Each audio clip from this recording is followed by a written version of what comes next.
Selamat pagi Bu. Pagi. Oke baik, saya meminta waktu Ibu sedikit untuk mewawancarai terkait tugas saya sebagai calon guru penggerak.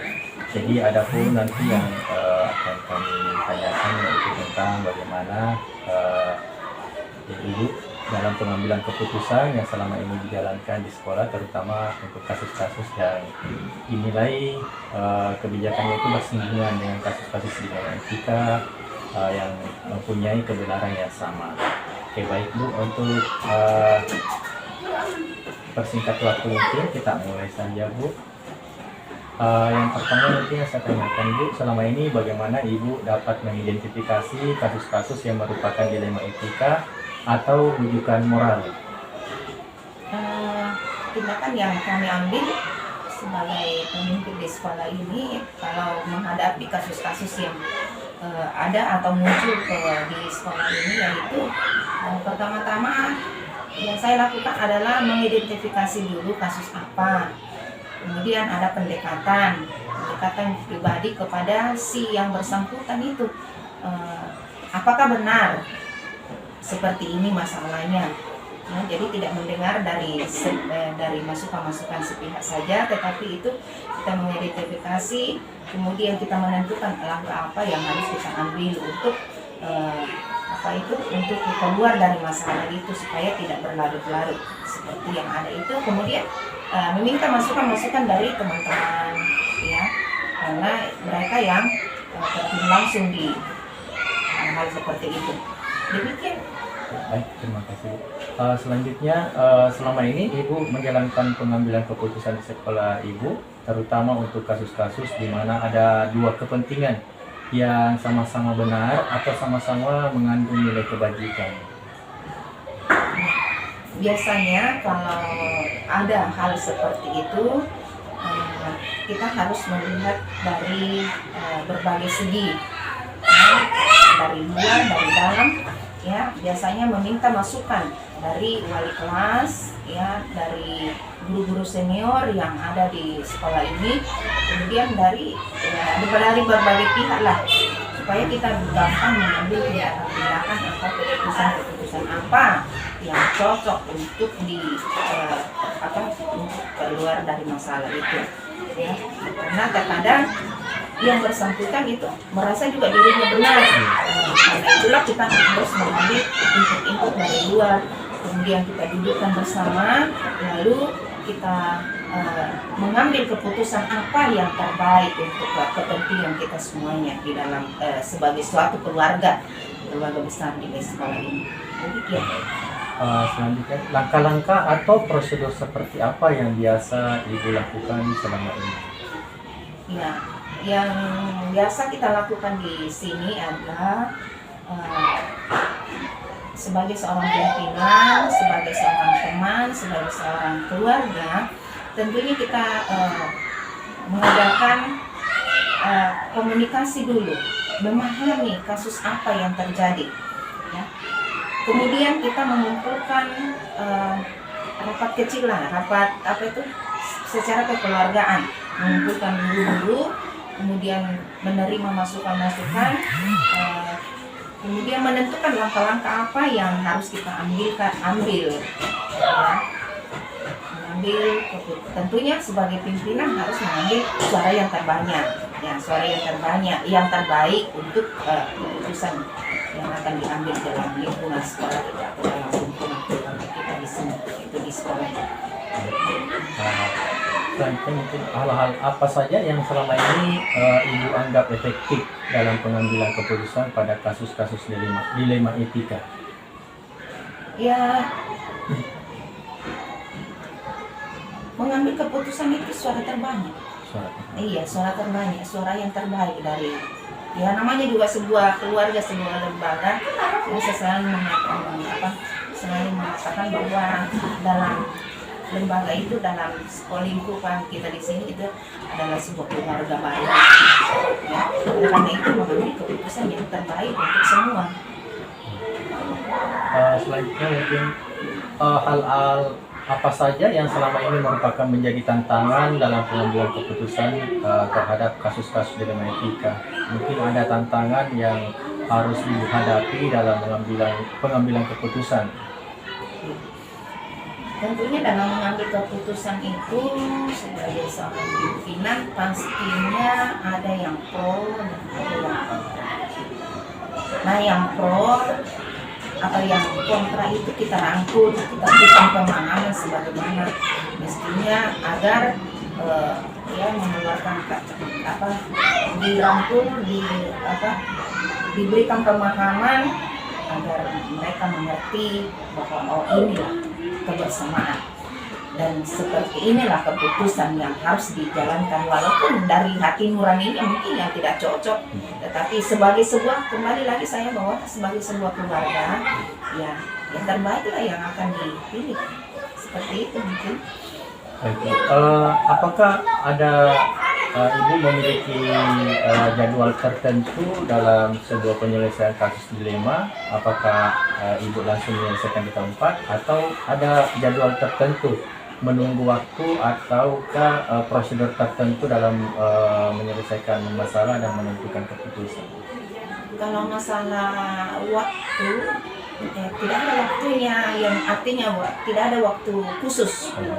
Kalau ada masalah ya sebaiknya segera diselesaikan supaya masalah tidak berkembang, tidak bercabang-cabang, tidak larut-larut.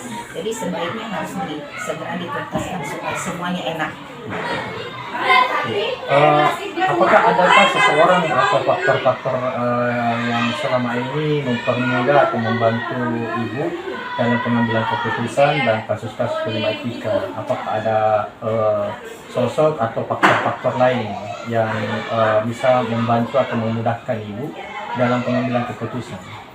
Dalam pengambilan sebuah keputusan itu tidak terlepas dari dukungan-dukungan teman sekerja atau teman sejawat. Ya, seperti tadi saya katakan dari awal bahwa dukungan dari guru-guru senior, dari guru-guru yang lainnya harus bersatu padu untuk menyelesaikan suatu masalah supaya semua enak. Oke, baik Bu, mungkin terakhir dari semua hal yang telah disampaikan, apakah ada pembelajaran yang Ibu petik dari pengalaman Ibu dalam mengambil keputusan selama ini? Mungkin ada yang bisa disampaikan tentang pembelajaran itu? Ya, dari semuanya itu tentunya ada pembelajaran yang harus dipetik dari kebersamaan, kekeluargaan, terus budaya juga ya, kearifan lokal. Oh, yang kita harus pahami bahwa guru A berasal dari daerah seperti ini. Kearifan lokalnya di sana beda dengan kearifan lokal saya misalnya.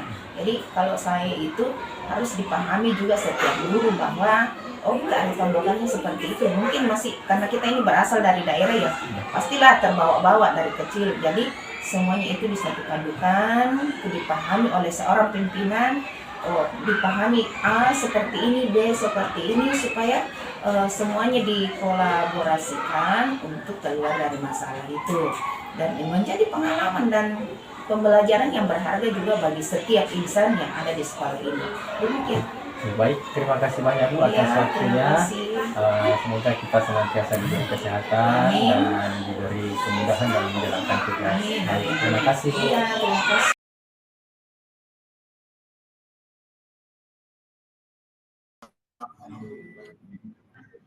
Oke. Bismillahirrahmanirrahim. Assalamualaikum warahmatullahi wabarakatuh. Bagaimana kabarnya? Bagaimana kabarnya Pak Sul? Alhamdulillah, luar biasa. Tetap semangat. Allahu Akbar. Masya Allah, luar biasa. Ya, jadi malam ini saya berterima kasih telah meluangkan waktunya untuk menjadi narasumber untuk tugas saya, yaitu mewawancarai salah satu pimpinan sekolah yang dimana dalam hal ini Saya mewawancarai Bapak sebagai kepala sekolah di sekolah Bapak. Langsung saja untuk mempersingkat waktu, adapun beberapa pertanyaan yang ingin saya tanyakan kepada Bapak. Yang pertama, selama ini bagaimana Bapak em, mengidentifikasi setiap kasus-kasus yang merupakan dilema etika atau bujukan moral di sekolah lingkungan sekolah Bapak? Oh ya, terima kasih Pak Irfan. Pertama saya ucapkan terima kasih atas kesempatan yang diberikan ya. Terkait pertanyaan tadi kita, eh, yang saya lakukan adalah saya mengamati dulu suatu permasalahan yang terjadi, kemudian mengumpulkan informasi yang faktual dan menentukan suatu keputusan yang mengacu berdasarkan peraturan seperti itu. Baik, terima kasih Pak. Mungkin yang kedua, selama ini bagaimana Bapak menjalankan pengambilan keputusan di sekolah Bapak, terutama untuk kasus-kasus di mana ada dua kepentingan yang sama-sama benar atau sama-sama mengandung nilai kebaikan. Eh, Dalam pengambilan keputusan seperti itu, saya selalu dikembalikan semuanya kepada aturan. Setiap pengambilan keputusan, saya selalu menjalin hubungan dengan rekan sejawat, kemudian memastikan bahwa keputusan tersebut benar-benar dipahami karena selalu ada alasan di balik suatu kejadian seperti itu. Baik. Pertanyaan selanjutnya, langkah-langkah atau prosedur seperti apa yang Bapak lakukan selama ini? Eh, Langkah-langkah atau prosedur yang saya lakukan selama ini terkait itu adalah pertama saya akan mencari informasi terlebih dahulu, kemudian saya akan datang ke lapangan, turun langsung untuk wawancara dari berbagai pihak. Lalu setelah itu saya menganalisis untuk diambil keputusan yang terbaik seperti itu. Oh, baik. Terus hal-hal apa saja yang selama ini Bapak anggap efektif dalam pengambilan keputusan pada kasus-kasus dilematika yang terjadi di sekolah Bapak? Oh, kalau saya itu Pak Irfan, saya merasa suatu pengambilan keputusan itu yang efektif apabila dilakukan dengan spontanitas, tergantung objek permasalahan di lapangannya seperti itu. Saya mengobrol dengan tim manajemen sekolah dan guru-guru senior dan kemudian saya dengar pendapatnya supaya ada keputusan bersama seperti itu. Baik, Pak. Terus hal-hal apa saja yang selama ini merupakan tantangan yang menjadi tantangan dalam pengambilan keputusan pada kasus-kasus dilematika itu yang menjadi tantangan Bapak Pastinya dalam pengambilan keputusan? ya, pastinya dalam kasus-kasus seperti ini banyak tantangannya Pak ya dalam pengambilan keputusan. Jadi apabila kurang, apalagi kalau kurang bisa diterima seperti itu saja, kita harus bisa meyakinkan orang-orang yang terlibat dengan keputusan itu saja seperti itu. Baik. Selanjutnya, apakah Bapak memiliki sebuah jadwal tertentu dalam sebuah penyelesaian kasus dilematika itu? Apakah Anda langsung menyelesaikan di tempat atau memiliki sebuah jadwal atau suatu jadwal untuk menyelesaikannya? Kemudian membentuk Oh prosedur tidak, seperti apa? oh iya, tidak ada jadwal tertentu Pak Irfan. Pokoknya harus bisa kita selesaikan dengan baik dan sebisa mungkin selesai tidak terlalu lama, itu saja seperti itu. Oke. Baik, Pak. Terus, adakah seseorang atau faktor-faktor apa yang selama ini mempermudah Bapak atau membantu Bapak dalam pengambilan keputusan dalam kasus-kasus dilematika seperti itu, Pak? Faktor-faktor yang mempermudah adalah itu dari dukungan dari rekan guru, baik wali kelas maupun bidang studi, ataupun dukungan dari pihak-pihak luar juga, masuk komite atau dari orang tua seperti itu. Itu Pak. Baik, terima kasih Pak. Mungkin yang terakhir ini, dari semua hal yang telah Bapak sampaikan, pembelajaran apa yang bisa Bapak petik dari pengalaman Bapak dalam pengambilan keputusan dilematika itu? kasus-kasus dilematika itu? Ya, pembelajaran yang bisa dipetik adalah ya pastinya pengalaman adalah guru yang terbaik. Jadi kita belajar dan terus belajar dari berbagai kejadian untuk setiap kasus permasalahan yang mungkin nanti mungkin di lapangan terjadi, itu menjadi evaluasi bagi kita semua, kita refleksi sehingga untuk ke depan apapun lagi dilema yang terjadi kita sudah bisa atasi seperti itu. Oh iya. Oke, baik Pak.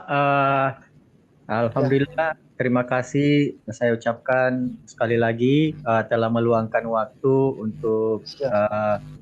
melayani saya dalam wawancara pengambilan keputusan seorang pimpinan di sekolah dan mudah-mudahan Bapak bisa sukses dan bisa melanjutkan kepemimpinannya di sekolah Bapak. Oke, baik. Ya. Terima kasih banyak Pak. Saya ucapkan Ya. Assalamualaikum warahmatullahi wabarakatuh. Waalaikumsalam warahmatullahi wabarakatuh.